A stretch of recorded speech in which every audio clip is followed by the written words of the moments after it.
Hello, and welcome to another episode of The Word for Kids. I'm Jamie, and I'm guiding you through the book of Genesis in a series of 20 episodes. Last time, we learned about Abram, Lot, and Sarai.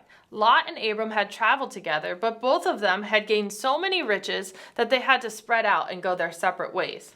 Then the Lord promised Abram that he would have so many offspring that it would be impossible to count them all. Let's find out what happened with Abram next. Are you ready for today's adventure? Let's go!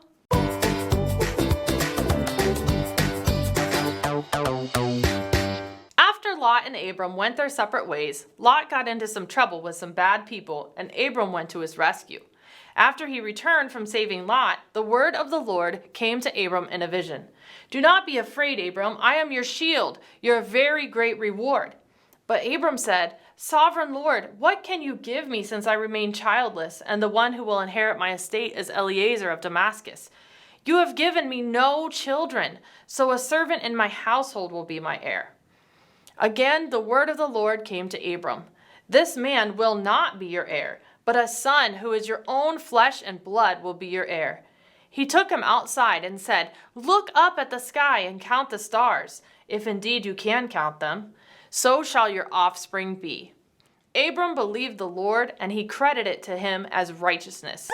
Oh, that sound means it's time for the word of the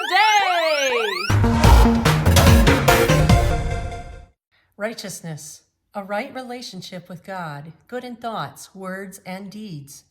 Righteousness. Thank you. Okay, so this chapter starts out with Abram beginning to question God's earlier promise. When God told him he would be Abram's reward, he questioned God.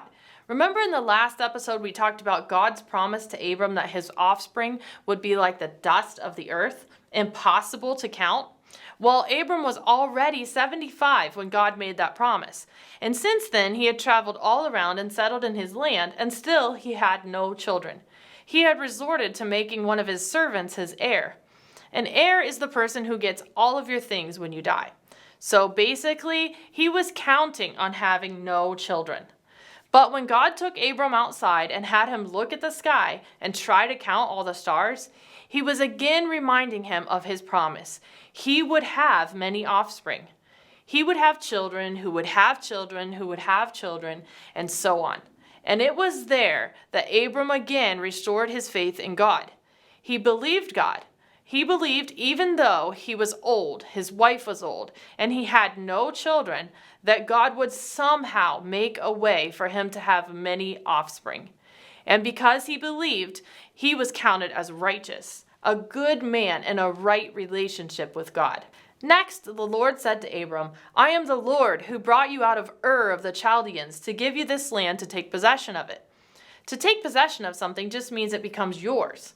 But Abram said, "Sovereign Lord, how can I know that I will gain possession of it?"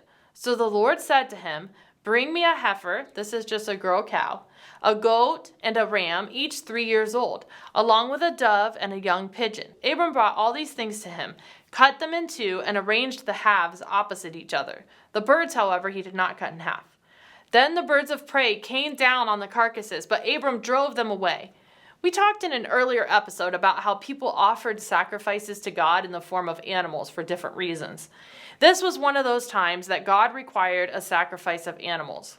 We don't have to offer sacrifices to God in this way anymore because when Jesus died on the cross, he was the ultimate sacrifice for our sins.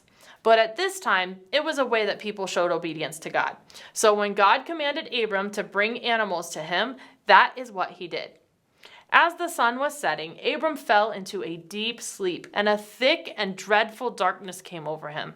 Then the Lord said to him, "Know for certain that for 400 years your descendants will be strangers in a country not their own, and they will be enslaved and mistreated there. But I will punish the nation they serve as slaves, and afterward they will come out with great possessions. You, however, will go to your ancestors in peace and be buried at a good old age. In the 4th generation, your descendants will come back here, for the sin of the Amorites has not yet reached its full measure." The Lord was talking to Abram in his deep sleep. He was telling him that his offspring would be slaves. They would be treated badly by the people who held them captive. But in the end, his offspring would break free from their slavery and gain the land he promised them. Abram would pass away as a very old man and would not see this all come to be in his own lifetime, but it would be his promised descendants who would see this promise fulfilled. When the sun had set and darkness had fallen, a smoking firepot with a blazing torch appeared and passed between the pieces. On that day the Lord made a covenant with Abram and said, "To your descendants I give this land, from the Wadi of Egypt to the great river, the Euphrates." Remember back in episode 4, we talked about God's covenant with Noah. God agreed to spare Noah and his family from the great flood. Here we see another covenant take place. God promised Abram that his descendants would one day have a specific area of land in Canaan. This is often called the Promised Land. If you've heard the story of Moses leading the people out of Egypt and Joshua fighting the battle of Jericho to lead the people into their Promised Land, you've already heard the ending, the fulfillment of God's promise to Abraham here in Genesis, that this land would one day belong to his descendants. This should not come as any surprise, though, because as we have said so many times before, God always keeps his promises. So God has just made a covenant, a promise with Abram, promising the land to his descendants, and that's where the story ends for this episode. Now, it's time for the verse to remember. This week's verse is Genesis 15:1b. "Do not be afraid, Abram. I am your shield, your very great reward." One more time. "Do not be afraid, Abram. I am your shield, your very great reward." Genesis 15:1b. Okay, that's all we have for this episode. I can't wait to see you again next time for another episode of The Word for Kids.